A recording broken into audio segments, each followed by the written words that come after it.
सुबह का समय था। गांव के बीचों बीच झब्बर सिंह का बड़ा ढाबा था। ढाबे के बाहर हमेशा भीड़ लगी रहती थी। झब्बर सिंह अपने पैसे और बड़े ढाबे पर बहुत घमंड करता था। उसी समय एक गरीब आदमी ढाबे के बाहर खड़ा होकर बचा हुआ खाना मांगने लगा। अरे यहाँ से हट, मेरा ढाबा कोई मुफ्त में खाना बांटने की जगह नहीं है। पैसे हैं तो खाना खा, नहीं तो रास्ता देख। गरीब आदमी चुपचाप वहां से चला गया। थोड़ी दूरी पर खड़ा धुरवेक ये सब देख रहा था। उसके पास भी पैसे नहीं थे और कई दिनों से उसे कोई ढंग का काम नहीं मिला था। दूसरों के सामने हाथ फैलाने से अच्छा है कि कुछ अपना काम शुरू किया जाए। तभी लोरिक उसके पास आया। धुरवेक, आज भी काम नहीं मिला? नहीं भाई, सुबह से घूम रहा हूं, कहीं काम नहीं मिल रहा। मेरी हालत भी यही है, घर चलाना मुश्किल हो गया है। अब काम ढूंढना बंद करते हैं, मतलब? अपना काम शुरू करते हैं। लेकिन हमारे पास इतने पैसे भी नहीं हैं।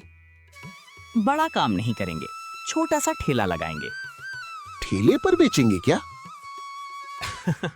अंडा भुर्जी। अंडा भुर्जी, ये काम तो हो सकता है। फिर तय रहा, आज सामान जुटाते हैं और कल से अपना धंधा शुरू। दोनों अपनी छोटी सी जमा पूंजी लेकर फग्गू मियाँ की दुकान पर पहुंचे। फग्गू मियाँ गांव में अंडे बेचने का काम करता था। फग्गू मियाँ, हमें 50 अंडे चाहिए। 50 अंडे? क्या करने वाले हो? अंडा भुर्जी का ठेला लगाएंगे।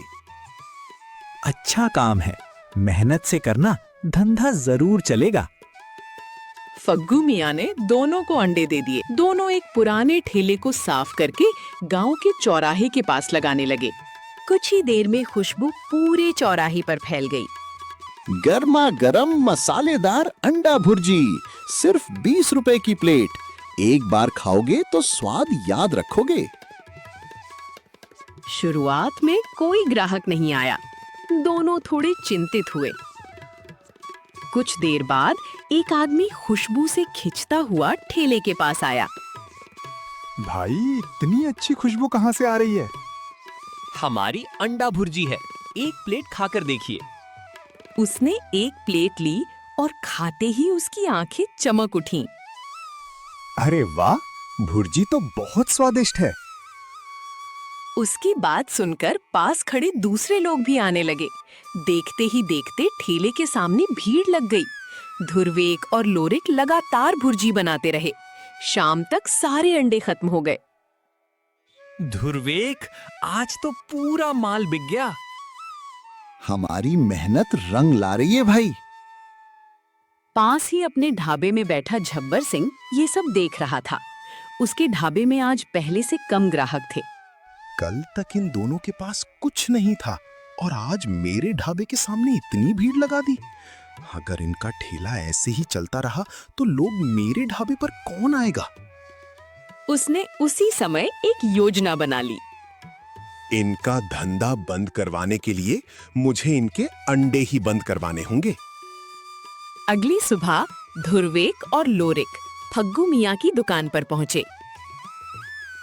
फग्गू मियाँ, आज 100 अंडे दे देना। फग्गू मियाँ अंडे निकालने ही वाला था कि तभी झब्बर सिंह वहां पहुंच गया। फग्गू, आज के सारे अंडे मुझे दे दो। लेकिन हम पहले आए हैं। पहले आने से क्या होता है? पैसा किसके पास ज्यादा है, माल उसे मिलेगा।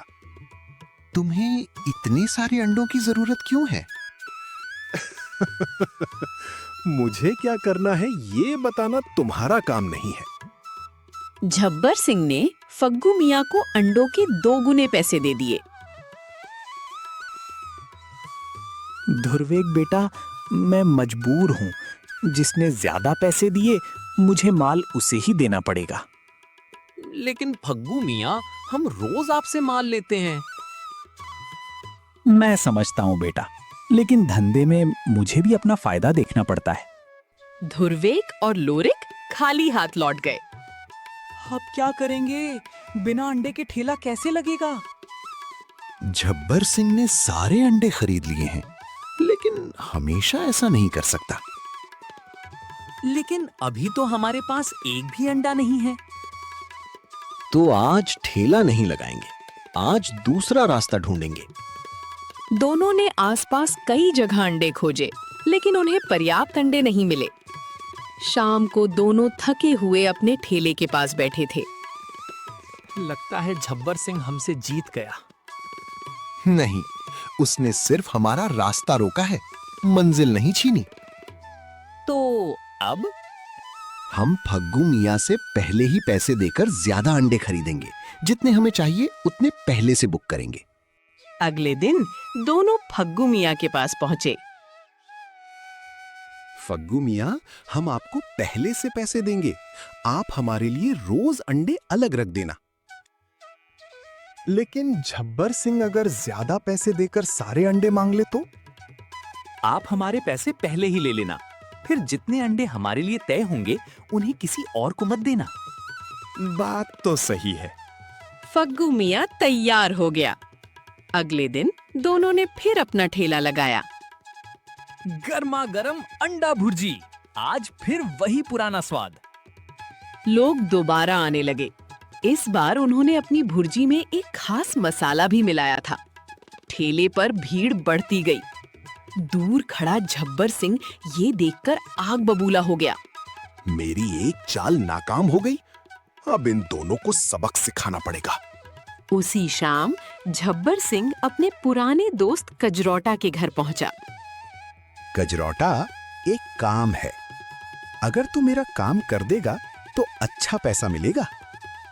बोल दोस्त, क्या करना है? तुझे धुर्वेक और लोरिक के ठेले पर जाना है।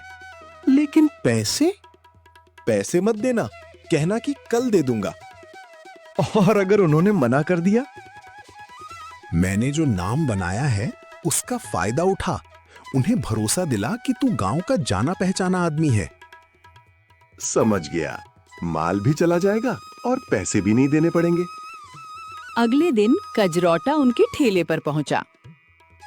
अरे धुर्वेक, तुम्हारी अंडा भुर्जी की पूरे गांव में तारीफ हो रही है। धन्यवाद। बताइए, क्या दूं? घर पर बहुत सारे मेहमान हैं। आज जितना भी माल तैयार है सब मुझे दे दो। सारा माल? हाँ, सारा। धुर्वेक और लोरिक ने पूरा तैयार माल पैक कर दिया। कुल 1100 रुपए हुए। अरे, मैं तो पैसे लाना ही भूल गया। बिना पैसे के माल कैसे दें? अरे भाई, मुझे जानते नहीं हो क्या? कल सुबह पैसे दे दूंगा। ठीक है, लेकिन कल पैसे जरूर देना। पक्का। कजरौटा पूरा माल लेकर चला गया। अगली सुबह धुर्वेक और लोरिक कजरौटा के घर पहुंचे। कजरौटा जी कल के 1100 रुपए लेने आए हैं। कौन से पैसे? कल आपने हमसे पूरा माल लिया था। मैंने कोई माल नहीं लिया। आपने खुद कहा था कि पैसे अगले दिन देंगे। कोई सबूत है तुम्हारे पास? तुम हमारे साथ ऐसा कैसे कर सकते हो? जो करना है कर लो। बिना सबूत के मेरा कुछ नहीं बिगाड़ सकते। दोनों समझ गए कि ये सब पहले से सोची समझी चाल थी। धुर्वेक और लोरिक सीधे फग्गू मियाँ के पास गए। फग्गू मियाँ, हमारे साथ धोखा हुआ है। क्या हुआ बेटा? कजरौटा हमारा सारा माल लेकर गया और अब पैसे देने से मुकर रहा है। मुझे पहले से शक था कि झब्बर सिंह ऐसा कुछ करेगा। आपको क्यों? क्योंकि तुम्हारा ठेला शुरू होने के बाद से झब्बर सिंह कई बार मेरे पास आकर तुम्हारे बारे में पूछ चुका है। तो अंडे खरीदना भी उसी की चाल थी। हाँ, मुझे पूरा शक है। अब हम चुप नहीं बैठेंगे। धुर्वेक और लोरिक सीधे झब्बर सिंह के ढाबे पर पहुंचे। झब्बर सिंह, हमारा धंधा बंद करवाने के लिए तुमने बहुत चालें चली। मैंने क्या किया? अंडे तुमने खरीदे, कजरौटा को हमारे पास भेजा, हमारा माल बिना पैसे के ले गए। अब भी कहोगे कि कुछ नहीं किया? सबूत है? दोनों कुछ नहीं बोल पाए। झब्बर सिंह हंसने लगा। मैंने कहा था ना, गरीब आदमी सिर्फ मेहनत कर सकता है, मेरे खिलाफ कुछ नहीं कर सकता। अभी हमारे पास सबूत नहीं है, लेकिन सच ज्यादा दिन छिपता नहीं। दोनों वहां से चले गए। उधर कजरौटा झब्बर सिंह के पास पहुंचा। झब्बर सिंह, मुझे लगता है मामला बिगड़ गया है। क्या बिगड़ गया? धुर्वेक और लोरिक को शक हो गया है। अगर उन्होंने किसी तरह सबूत ढूंढ लिया तो डर क्यों रहा है? कुछ नहीं होगा। लेकिन अगर उन्होंने फग्गू मियां से बात कर ली तो? झब्बर सिंह कुछ पल चुप हो जाता है। अब पहली बार झब्बर सिंह को अपनी चाल के उल्टे पड़ने का डर लगा। अगले दिन धुर्वेक और लोरिक फिर फग्गू मियां के पास पहुंचे। फग्गू मियां, हमें एक बात पूछनी है। जब कजरौटा हमारे ठेले से माल लेकर गया था, क्या आपने उसे वहां देखा था?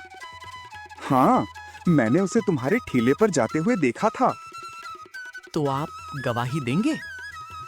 हाँ, मैंने जो देखा है वही बोलूंगा। अब उनके पास पहला मजबूत सबूत था। उसी समय कजरौटा वहां पहुंच गया। वो दोनों की बातें सुन चुका था। धुर्वेक, मुझे माफ कर दो। अब माफी मांगने से क्या होगा? सच ये है कि झब्बर सिंह ने ही मुझे भेजा था। उसी ने कहा था कि तुम्हारा माल लेकर आना और पैसे मत देना।